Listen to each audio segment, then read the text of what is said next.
What's going on, everybody? Welcome back to another episode of the FF Ballbusters podcast. Thank you for joining us. My name is Eric. That's my co-host Will, and today we are going to get into Caleb Williams' performance versus Notre Dame and what happened. We want to provide you with some context. We want to provide you with some answers to why he looked as bad as he did, how this affects his draft stock, his dynasty value, all that stuff we're going to get into today. But before we get into it, Will, you got anything to say to the people? Yeah, before we get into all that, just want to make sure you guys do all that great YouTube stuff. Hit that subscribe button, hit that notification bell. That way you know when we drop all of our latest videos. Our watch hours are up there, but we want our subscribers to get up there too, and we're trying to grow. So hit that subscribe button and hit that like button. It's absolutely free and the best way to get our stuff out there into the YouTube algorithm. But with that being said, I'm going to go ahead and throw it back to Eric so he can give us some more context going into last week's game that was kind of a disaster for USC. So, Eric, what do you think about this one going into it? Yeah, so like you said, kind of before we get into his actual performance and the full breakdown of the Notre Dame game, just some things kind of leading up to that game that give us some more context about why it happened the way that it did. First off being USC's defense. They've given up 40-plus points in 3 straight games. They did it 3 weeks ago against Colorado, who put up 41 against them. That's the same team that lost 42-6 versus Oregon. Arizona took them to 3 overtimes and put up 41 points as well. That was 2 weeks ago. And then obviously leading into this past week where they get, in my opinion, their first true test against like a legitimate opponent, both offensive and defensively. And they got stomped and they gave up 48 points. So that's one thing. Defense is atrocious.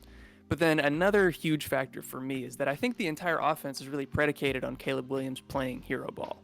Like every week they're just asking Caleb Williams to make magic, stay alive in the pocket, hold the ball for 5+ seconds and give his receivers time to get open down the field, make great throws on the run, avoiding pressure, all that stuff. And it's just not a sustainable offense, especially when you go up against a team like Notre Dame who dominates in the trenches. No, I absolutely agree with that. Although Caleb Williams is extremely good at that sort of backyard football style of play, it's not indicative really of great football being played, especially when he's back there. He's kind of running for his life every play is what we've kind of had to learn this season. There's a reason why he's had to play like that, and it's because the line is not holding up the way they need to. And traditionally, this is kind of a Lincoln Riley offense. So them playing this style of having to sling the ball, having to throw the ball a lot, it's not really a natural thing for a Lincoln Riley offense, traditionally at least, because they've usually been kind of run-heavy offenses, especially going back to the Oklahoma days. Well, I think they've definitely been more balanced, and I think a big reason for that has been when they were at Oklahoma, they always had the offensive line advantage, at least in the Big 12. So I think you make a good point there. They've thrown the ball a fair amount, but that was something that I wanted to touch on as well. As I feel like, me saying that offensively they're just counting on Caleb to do everything for them. It's not a great offensive scheme. I figured people would probably come at me and say, hey, Lincoln Riley's a really successful coach. He's done this before. Why didn't he have these problems with Baker, Kyler, Jalen? And that was going to be my retort, is the offensive line advantage that they always had. And so they had the time and the freedom to play backyard football if they wanted to. That's absolutely true. Like it didn't come with the same consequences that Caleb Williams kind of has in this offense, at least with, the way this team is set up. It's definitely a lot more on him than it is the team, which in a way can work because we've seen him be great, but it's not, it's not sustainable. Like you said, it's not something you can do week in and week out and expect good results. Yeah. And like, I don't even really fault Lincoln Riley for having that be the game plan because, in my opinion, USC just isn't a very good football team. Like, we're talking about a team, like we already said, with a bad defense, a below-average offensive line, a couple high-end skill position players, and then an elite quarterback trying to keep everybody's head above water. Like, that's kind of what we're dealing with. So I understand why they're asking him to do that. I don't want people to over-criticize Caleb for trying to play hero ball when that's exactly what he's being asked to do week in and week out. Oh, yeah, I wouldn't put that on Caleb Williams at all. I think, the team itself and the fact that, this offensive line was as porous as they were and letting up 21 pressures, to Caleb Williams just this last week is insane. That's ridiculous. And it's tough for me to completely blame the defense because, 48 points were scored on them, but, 2 of them were non-offensive touchdowns. Yeah. Also, the defense only let up 251 yards, so it was a lot of short fields. It was the offense getting off the field early and giving up, great field position to them. So it's tough to And entirely special put it on the teams defense even breakdowns. this week. Yeah. So I 100% agree that I think this offensive line is really what's the problem here. It's really where the big breakdown Yeah. is, especially letting up 58 pressures in 4 weeks, which I believe is fifth most in NCAA. It's insanity. Ludicrous. Ridiculous that you could expect anybody to perform at as high of a level as we've seen Caleb Williams play at under those circumstances. But yeah, it was destined. It was bound to come crashing down at some point, and this happened to be the opponent that it happened against. Let's get more into specifically this week's game. Final score was 20-48, Notre Dame winning the game. Caleb goes 23 for 37, still 62% completion percentage, 1 yard shy of a 200-yard game, and 1 touchdown. The biggest talking point that everybody's going to look at is 3 interceptions in the first half. What did you see from those interceptions, from those decisions, and basically, like, what did you think about his first half performance, at least? So for me on those interceptions, just watching the film back and, of course, all the Twitter commentary and whatnot that I've seen over the weekend as well, a lot of it looked like him trying to make something out of nothing, or like you said, trying to play hero ball, trying to make a play happen. And, stuff just didn't go according to plan. He had pressure. There was a lot of pressure in his face, or it was just miscommunication between him and the receiver as well. So it was just, it's tough to really put all of that on Caleb Williams, but you do want him to be smarter with the ball as well. You don't want him to have to force those plays if possible. But I can also see him trying to make those plays in order to, keep himself safe out there as well, because you don't want to keep holding the ball even longer with pressure in your face. So it's a tough situation. Right. It's a very tough situation for Caleb Williams there. Yeah, I had basically the same takeaways. 2 of his 3 interceptions, pressure got to him immediately in under a second and a half, which is typically what you want to see at the very least your offensive line hold up for, where he was throwing it off of his back foot. The first one, he had the guy open. I don't think it was the wrong decision necessarily. It's just because he was off of his back foot, it floated over the top, went to a defender waiting behind him. Another one, just a bad decision. I'll put that on him. He absolutely could have made a better decision with the football. But again, on the run, scrambling away from pressure that came too early. And then the third one, or not in order, but one of the 3 was, like you said, a miscommunication between him and his receiver, where it seemed like he thought he was going to stop and come back to the football, and instead the receiver drifted upfield. In what could have been a contested catch situation, it led to an easy pick for Notre Dame. So yeah, obviously you want to see him make better decisions, but going back to what we said at the top with him having to play hero ball, I don't think they win this game if he plays conservatively either. Like, if he doesn't try to make the most out of every down, I think they still lose this football game. No, I agree. I think they were just outclassed at a certain point, especially when it came to that line. It's just the offense was going to end up doing what they were doing last night. It was just Caleb Williams would got hit a lot more if he didn't throw these passes, honestly. It's tough to say they would have stood any real chance against this team, to be honest. Yeah. And, obviously, like you mentioned as well, having those 3 interceptions gave them great field position, allowed them to score the points that they did, because they didn't have to put up a ton of yards in this defense in order to win the football game. So, I want to acknowledge at least that, we're not completely saying or absolving Caleb Williams of any blame or anything like that. It's just, with the circumstances the way that they were, and with him being asked to do what he was being asked to do, I don't know how much better he really could have done, unless he brought his A++ game that we've seen him do on a few occasions. But referencing to that also, we still saw a few instances of Caleb magic throughout this game, especially that red zone play early in the fourth quarter where he bought time in the pocket, weaved his way through a couple defensive linemen, and then threw a dart to his right while rolling left for a touchdown. Vintage stuff. That's what we see from him week in and week out. But yeah, so that's kind of what I have for his performance in totality. Is there anything else you want to add specifically to last week? Nothing in particular. It was just tough sledding, like you said. It was going to be tough from the beginning, and I'm afraid of how this is going to hurt him in terms of he's definitely out of the Heisman race now. I feel like that ship has sailed because of this Probably. performance solely. And while I don't think that's completely fair, I do think it is at the same time. You don't want your top guy doing this against any defense in the first half, throwing 3 interceptions. It's crazy. Yeah. But Yeah. how do you feel like this is going to affect things going forward for Caleb Williams in terms of his NFL outlook? Do you think this is something that is going to have any type of long-term detriments? Do you think this is indicative of anything going forward in terms of Caleb Williams as a prospect? Well, so to touch on his draft stock and how the NFL views him, I don't think it changes much. I agree. I think similar to how it affects my evaluation of him and our evaluation of him, which we can get into afterwards as well. This performance didn't really raise any questions that I didn't already have.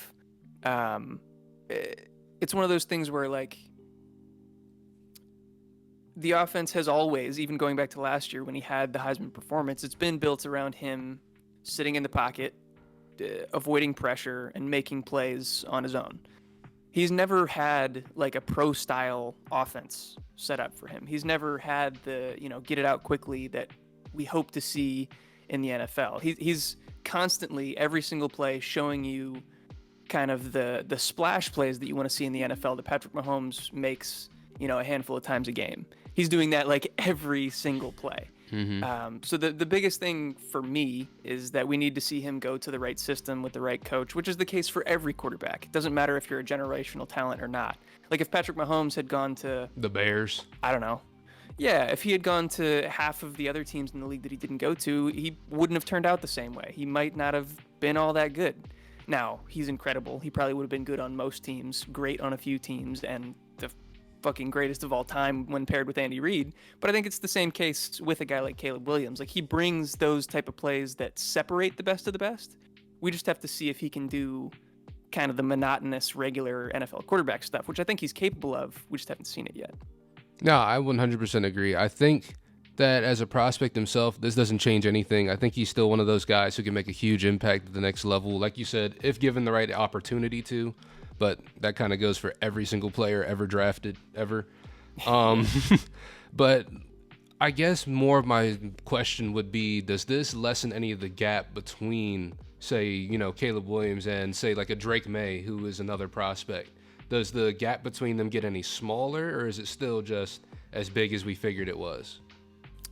I mean, a little. I just don't see a scenario where an NFL team sitting with the first overall pick passes on Caleb Williams. Absolutely agree. The arm talent, the creative ability, The mobility. They're not going to say, nah, we don't want that. Like, Drake May is amazing. I love Drake May. I think he's going to be an incredible NFL quarterback, but he can't do what Caleb Williams does. And that's okay. He's a different type of quarterback. But yeah, I just don't see an NFL team passing on that. And in terms of dynasty value, I don't see me passing on that if I have the 101 either. No, he's getting picked. And like I said, situation is going to matter a lot. So, like, I guess if Caleb Williams, I'll turn it to you, because I might have to take a second to contemplate my answer. Okay. Like, what's the worst case scenario? Say Caleb Williams goes to the Bears and the coaching staff doesn't change, and then Drake May goes to, like, the Vikings or something like that. Like, then is there a question? It's not a question, but I'm curious a little bit. I am a little curious because just the difference between those two situations is immense. And like one of them requires, Caleb Williams got to be a hero every week, every single week. And at the NFL level, very few and far between. Yeah, it's not nobody can do that at the NFL level. Right. So it's just, I don't know, that Viking situation would be sweet. With like what Drake May is as a player now, with Justin Jefferson for the foreseeable future, Jordan Addison as well for the foreseeable future, TJ Hawkinson just got extended. It goes a little crazy, I'm not gonna lie to you. That'd be a crazy situation.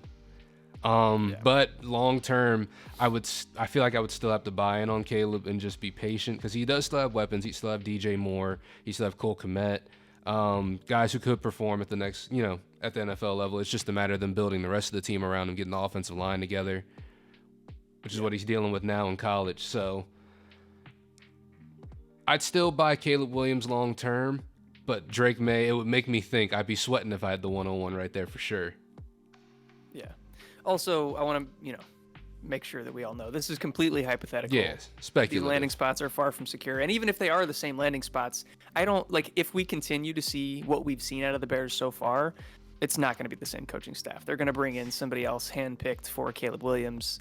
So hopefully the situation would be better if, this ends up being the case. But yeah, so in summation here, USC isn't very good. I think they were overranked, being the 10th overall team coming in against Notre Dame. I had questions about whether they had the ability to win this game because I figured they were going to get dominated in the trenches, and that's exactly what happened. I was hopeful that the Caleb Williams magic would elevate them and allow them to be competitive. He just didn't have it this game. Obviously, we documented the entire performance. Still think he goes first overall in the NFL draft. Still think he absolutely still belongs as the 101 in dynasty drafts. I'm assuming you agree, but is there any kind of closing statements you want to add or anything that you want to wrap this thing up with? No, I mean, like you said, I'm just expecting a big bounce back from Caleb Williams in this offense, and it shouldn't be a question for the rest of the season as to, whether him being the number 1 overall pick or not, honestly. So it's just a matter of just seeing him go back out there and perform. If they can, I guess, try to get something together with this offensive line and try to protect him a little bit better would also be nice to see them do before he gets to the NFL. That'd be great. It's not happening. But yeah, I don't really have anything else for that one. So are we gonna go ahead and get into the conclusion? Well, real quickly, I do just want to mention his upcoming schedule because it's gonna continue to be exciting, and he's gonna have to keep elevating this team. He gets Utah next week, who's 14th ranked. Okay. California after that. Washington, who we just saw come off a dramatic victory versus Oregon. Michael Penix. They're now 5th ranked in the country. That boy's been balling too. Michael Penix. Absolutely. We'll probably have to do another video talking about kind of the quarterback landscape in Dynasty right now. There's a lot of guys that are trying to separate themselves. So that might be another video coming up. They get Oregon after that, and then they get UCLA, whose defense has been on fire. So it's going to be an exciting rest of the way for Caleb Williams. And hopefully, like you said, he can bounce back, turn it on, and really solidify himself if he even needs to. We said that he's good where he's at. But yeah, I think that will probably do it. I hope you guys enjoyed. If you have any questions about Caleb, if you disagree with any of our takes, any of that good stuff, leave it down in the comments below. We would love to engage with you. We would love to know your thoughts. And then all that other good YouTube stuff that Will mentioned at the top. If you could hit that subscribe button, we are trying to grow as a channel. We see those watch hours, but we're trying to get the subscriber count up. It's free and easy for you guys to do, so that would mean a ton if you could do that for us. If you could hit the like button as well, that is very beneficial. If you could hit that notification bell so you are aware of when all of our latest videos come out, that would be great. But yeah, Will, you got anything else for the people? Yeah, make sure you guys check out those links in the description to Do Numbers, one of our sponsors. You can get some cool merch and hoodies, stuff like that. For 15% off, use our promo code.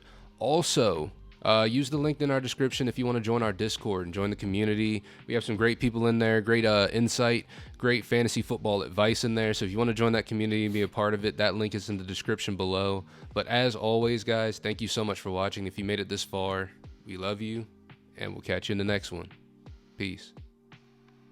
Peace.